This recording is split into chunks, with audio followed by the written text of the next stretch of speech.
Hello students, reproduction in lower and higher plants part 8 या अगोदरचे video जर तुम्ही बघितले नसतील तर त्याची लिंक मी डिस्क्रिप्शन बॉक्समध्ये दिलेली आहे. तिथं जाऊन तुम्ही ते व्हिडिओ बघू शकता. Seed and fruit development. आतापर्यंत आपण सगळे रिप्रोडक्शनचे सगळे पार्ट्स बघितलेलेच आहेत, जे रिप्रोडक्शन इन प्लांट्स. आता नेक्स्ट पॉईंट त्याचा आहे seed and fruit development. Plant can reproduce and then it result is seed and fruits. Plants can produce offsprings by forming a seeds. Flowers must be pollinated in order to produce seed and fruit. The pollination exactly कशासाठी होतं तर to produce seeds and fruits. Now first we see the seed development. It initiated by fertilization. Integument of fertilized ovule persist and transferred into seed coat of mature seed. आता seed development exactly कशी start होते, initiate होते, म्हणजे कशी start होते तर after fertilisation. तर जे काही इंटिग्युमेंट्स असतात, म्हणजे जे inner integument and outer integument, after fertilisation of ovule they persist and transferred into seed coat. म्हणजे त्या इंटिग्युमेंट कशामध्ये फॉर्म होतात, सीड कोटमध्ये. And seed sometimes consist of 2 coverings. म्हणजे काही वेळा सीडला 2 कवर्स असतात. Outer covering is known as testa and inner membrane is known as tegmen. The nucellus may persist as thin papery layer that is perisperm in some genera. म्हणजे काही प्लांट्समध्ये जे काही nucellus आहे ते काय फॉर्म करतं तर एक थिन पेपरी लेअर, म्हणजे अगदी थिन लेअर फॉर्म करतो आणि त्याला पेरिस्पर्म म्हटलं जातं.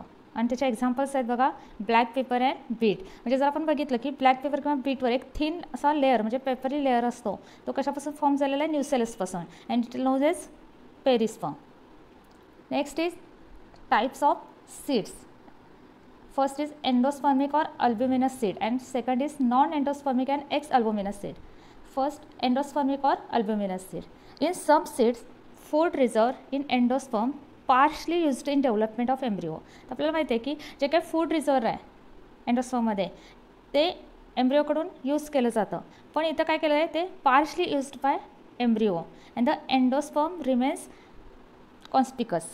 आता एंडोस्पर्म ॲज इट इज म्हणजे थोडं तिथं राहतं and it fills a greater part of seed.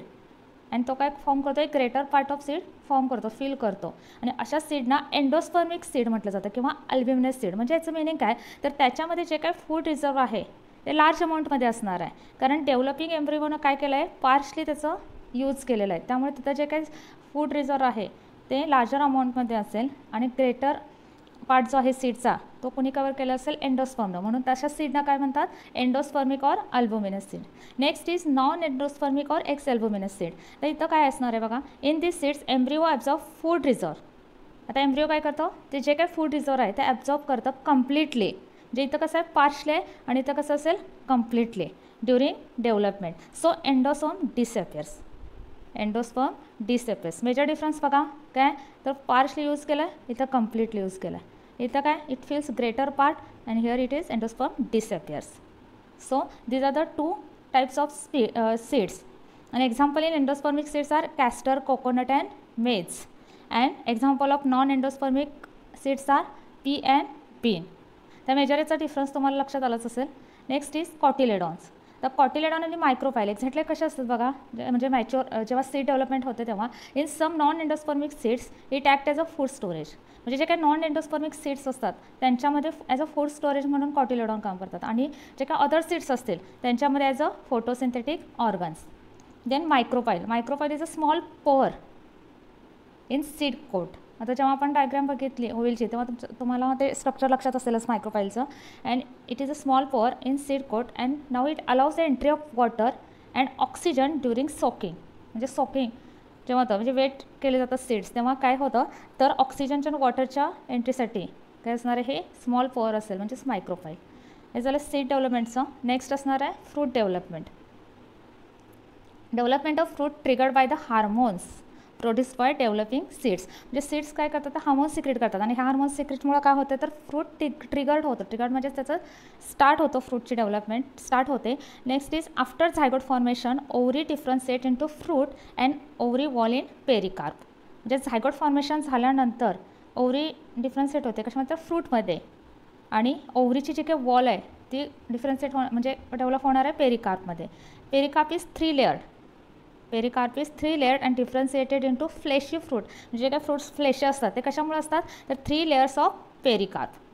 आणि एक्झाम्पल आहेत त्याचे mango, coconut. Next is significance of seed and fruit formation. The significance in seed and fruit formation are the fruit provides nourishment to the developing seeds. आता एक तरफ की fruit exactly फ्रूटचं main purpose काय असणार आहे, to provide the nourishment to the developing seeds. Next is fruit protect the seed in immature condition. म्हणजे जोपर्यंत सीड मॅच्युअर होत नाही तोपर्यंत त्याचं प्रोटेक्शन कोण करतं, तर fruit.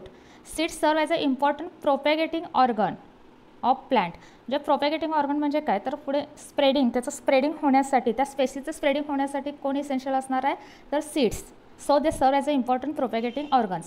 Then seeds and fruits develop special devices for the dispersal and thus help in the distribution of species. म्हणजे स्पेसीज जर काय डिस्ट्रीब्यूट, कारण फ्रूट आणि सीड फॉर्म झाल्यानंतर ते सीड काय होते, डिस्पर्स होतील आणि डिस्पर्स झाल्यानंतर त्यातून एक इंडिव्हिज्युअल न्यू स्पेसीज तयार होईल. त्यामुळे काय होत आहे, तर हे जे काय स्पेसीजचं डिस्ट्रीब्युशन होण्यासाठी सीड आणि फ्रूटचं फॉर्मेशन इम्पॉर्टंट असणार आहे. Next is dormancy. Dormancy is a condition or it is a adaptive mechanism for the survival. तर and it is a structural and physiological adaptive mechanism. म्हणजे काय एक्झॅक्टली, तर बघा, तर सीड्समध्ये काही चेंजेस होतात. आता हे चेंजेस कसे असतात, तर ॲडॅप्टिव्ह मेकॅनिझम आहे किंवा ॲडॅप्टिव्ह चेंजेस असणार आहेत, काही स्ट्रक्चरल आणि फिजिओलॉजिकल. आणि इथं काय होणार आहे, तर मेटाबॉलिक अरेस्ट. मेटाबॉलिक अरेस्ट म्हणजे काय, तर काही टेम्पररी टाईमसाठी किंवा टेम्पररी काळासाठी काय होईल, तर हे सगळे मेटाबॉलिक जे काय त्याच्या प्रोसेस आहेत त्या अरेस्ट होतील. आणि कधी होणार हे, तर जेव्हा अनफेवरेबल कंडिशन असेल किंवा काही ॲडवर्स कंडिशन असेल तर तेव्हा काय होईल, हे सगळं स्टॉप होणार, पण ते टेम्पररी असणार आहे. आणि हे काय ॲडॅप्टिव्ह चेंजेस होणार आहेत. आणि नंतर कशासाठी, तर for survival of organism. And this viable seeds, म्हणजे viable seeds germinate only after completion of dormancy period. म्हणजे एक त्यांचा एक पिरियड असेल डॉर्मन्सीचा, की ज्यावेळी काय होईल, मेटाबॉलिक अरेस्ट असेल किंवा स्ट्रक्चरल आणि फिजिओलॉजिकल त्याच्यामध्ये जे काही चेंजेस झालेले असतील, हा एक पिरियड संपल्यानंतरच काय होईल, तिथं ब्रेकडाऊन ऑफ डॉर्मन्सी. आणि डॉर्मन्सी पिरियड होईल, ब्रेक होणार आणि पुढं नंतरच काय होतील, ते सीड्स जर्मिनेट होतील. Then next is apomixis. Formation of embryo और embryos through a sexual method of reproduction without formation of gametes and fertilisation.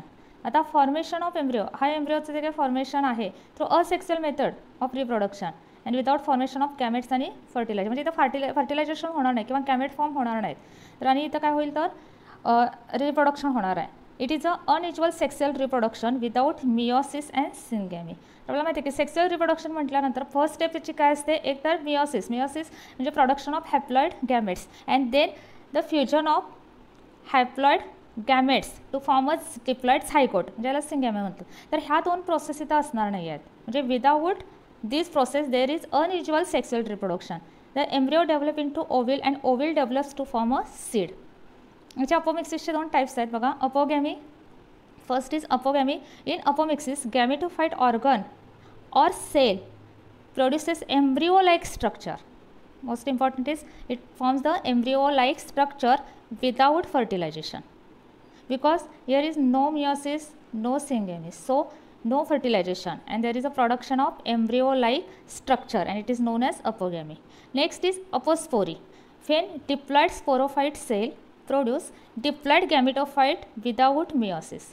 म्हणजे जे काही डिप्लॉइड स्पोरोफाइट सेल्स आहे त्या काय प्रोड्यूस करतील, की डिप्लॉइड गॅमेटोफाइट्स प्रोड्यूस करतील, बट विदाऊट मिओसिस. म्हणजे इथं फ्युजन असणार आहे. Two haploid gametes are not fuse together, but directly a diploid sporophyte cell is developed into diploid gametophyte without meiosis. So it is known as apospory. And example is orange and mango. Next categories of apomixis. First is recurrent apomixis. Recurrent अपोमिक्सिसमध्ये काय, तर in this embryo sac rise from archesporial cell और from other part of nucellus. म्हणजे इथं embryo sack form होईल. म्हणजे एकतर ती अर्किस्पोरियल सेलपासून फॉर्म होईल किंवा काही न्यूसेलसचे जे काही म्हणजे न्यूसेलसचा जो काही पार्ट आहे त्याच्यापासून इथं एम्ब्रिओ सॅक फॉर्म होणार आहे. तर ह्याच्यामध्ये परत असेल डिप्लोस्पोरी. डिप्लोस्पोरीमध्ये काय होईल, तर unreduced embryo sac derive from diploid megaspore mother cell. Unreduced embryo sac म्हणजे काय, तर बघा जनरली कसं होतं की हे जे काही मेगास्पोर मदर सेल आहे it form the 4 haploid cells and it undergoes the meiosis, that is one gametophyte undergoes 3 meiotic stage and there is formation of embryo sac. मग इथं कसं होईल, रिडक्शन होत जातं, म्हणजे हॅप्लॉइड गॅमेट्स तयार होतात तर रिडक्शन होतं. पण इथं असं नाही, तर अनरिड्युस्ड एम्ब्रिओ सॅक आहे which is derived from a directly diploid megaspore mother cell. So it is known as diplospory. An example, that's a Taraxacum. Next is in apospory, nucellus cell give rise to apomictic embryo sac. Apomictic embryo sac, it is a exactly clone structure, and apomictic because it exactly looks like a parent. So it is formation of apomictic embryo sac and from nucellus. Next is non-recurrent apomixis. In this type, megaspore mother cell divide meiotically, forms haploid embryo sac, and embryo arise either from egg by parthenogenesis, that is development without fertilization, or from haploid cells, other haploid cells of gametophyte through apogamy. म्हणजे इथं काय होणार आहे, एक तर embryo arises either from egg by parthenogenesis, म्हणजे egg पासून embryo तयार होईल पण without fertilisation, otherwise it will be form from the haploid cell of gametophyte. Then the plants produced by this method are sterile, means it does not able to reproduce. These plants are sterile. Example आहे त्याचं Nicotiana. Next is adventative embryony. In this type embryo develop from somatic nucellus along with normal zygotic embryo. म्हणजे इथं काय असणार आहे, एक normal झायगोटिक एम्ब्रिओची development सुरू असेलच, प्लस त्याच्यामध्ये काय असेल तर सोमॅटिक न्यूसेलसपासून अजून एक एम्ब्रिओ फॉर्म होणार आहे, आणि ही स्टेज असणार आहे पॉली एम्ब्रिओनीची, म्हणजे more than one embryo is form, so it is known as polyembryony. Example mango, orange, lemon etcetera. Next is parthenocarpy. This term is coined by scientist Noll in 1992. In this fruit developed without fertilization. This occurs naturally in some varieties, म्हणजे काही व्हरायटीजमध्ये हे naturally find out होतं. तर example याचं pineapple आहे, banana, papaya. In this plants placental tissue in unfertilised ovary produces auxin. इथं काय होतं बघा, जे काही प्लॅसेंटल टिश्यूज आहेत ते काय प्रोड्यूस करतात, ऑक्झिन प्रोड्यूस करतात. Auxin is a hormone, plant hormone, and which is responsible for enlargement of ovary in fruits and resembles a normal fruit but seedless.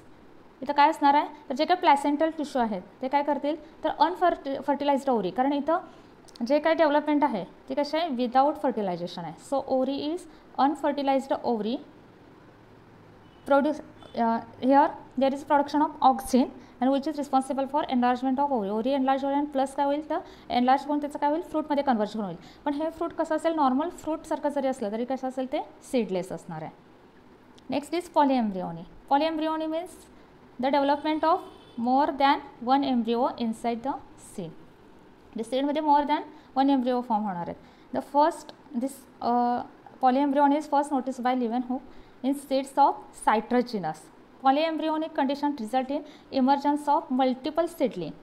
The seeds more than seed मध्ये काय असतील तर more than one embryo असतील, त्यामुळे तर multiple सीडलिंगचे chances इथं पॉलीएम्ब्रिओनीमध्ये असू शकतात. Polyembryony may be true or false. Embryo म्हणजे पॉलीएम्ब्रिओनी काही वेळा ट्रू म्हणजे असेल किंवा फॉल्स एम्ब्रिओ पण असेल तिथं. Embryo arise in same embryo sac or difference embryo sac in same ovule. म्हणजे इथं काय असेल तर embryo arise in same embryo, spelling is same, corrected SAME same. Embryo arise in same embryo sac, म्हणजे इथं एम्ब्रिओ एकाच embryo सॅकमध्ये form होईल किंवा it will be develop in another embryo sac in same ovule, म्हणजे त्याच ओव्हिलमध्ये अजून एक एम्ब्रिओ सॅक फॉर्म होईल आणि त्यामध्ये तो एम्ब्रिओ असेल. म्हणजे काही वेळा सेम एम्ब्रिओ सॅकमध्ये दोन एम्ब्रिओ असतील किंवा एकाच एम्ब्रिओ सॅकमध्ये एक एम्ब्रिओ आणि दुसऱ्या एम्ब्रिओ सॅकमध्ये दुसरा एम्ब्रिओ असेल. ही कंडिशन पॉलीएम्ब्रिओमध्ये असू शकते. Differentiation and development of maternal and zygotic tissue is also responsible for polyembryony. Next is adventive polyembryony and cleavage polyembryony. आता हे दोन पार्ट्स आहेत पॉलीएम्ब्रिओनीचे, टाइप्स आहेत, types. Then first is adventive polyembryony. Embryo develops directly from diploid cell of nucellus and integuments. म्हणजे एम्ब्रिओची development आहे ती डिरेक्टली कशापासून होणार आहे, तर diploid cell of nucellus or integument. Example citrus. This nucellar adventive polyembryony. Nucellar का म्हटलं गेलं आहे, कारण इथं त्याची डेव्हलपमेंट कशापासून आहे, न्यूसेलसपासून आहे. So nucellar adventive polyembryony is significant in horticulture or plant breeding system. Then cleavage polyembryony. What happening in cleavage polyembryony? The zygote proembryo. Zygote proembryo divides in many units. आता फर्स्ट जेव्हा development होत असते तेव्हा झायगोटचं cleavage start होतं. Cleavage start झाल्यानंतर त्याचे दोन प्रोएम्ब्रिओ सुरू प्रो एम्ब्रिओ डेव्हलप होतात. तर ह्या प्रो एम्ब्रिओ काय होतात, परत डिवाइड होऊन they divides in many units and each unit develop in an embryo. So here is chances of polyembryony due to cleavage pattern. Next, polyembryony increase the chances of survival. So इथं आपला हा topic संपलेला आहे. तर तुम्हाला त्याचे सगळे video जर आवडलेच असतील तर ते तुम्ही बघा. हे सगळे प्रेझेंटेशन तुम्ही ॲज अ नोट्स म्हणून यूज करा. त्यातला कोणताही पॉईंट समजला नसेल तर कमेंट सेक्शनमध्ये सांगा. आणि आता इथून पुढे नेक्स्ट म्हणजे सेकंड टॉपिक सुरू होईल जो झूलॉजीचा असेल. तुम्ही व्हिडिओ आवडला असेल तर शेअर करा, लाईक करा, कमेंट करा, सबस्क्राईब करा आणि बेल आयकॉन दाबा म्हणजे तुम्हाला नेक्स्ट व्हिडिओचं नोटिफिकेशन येईल.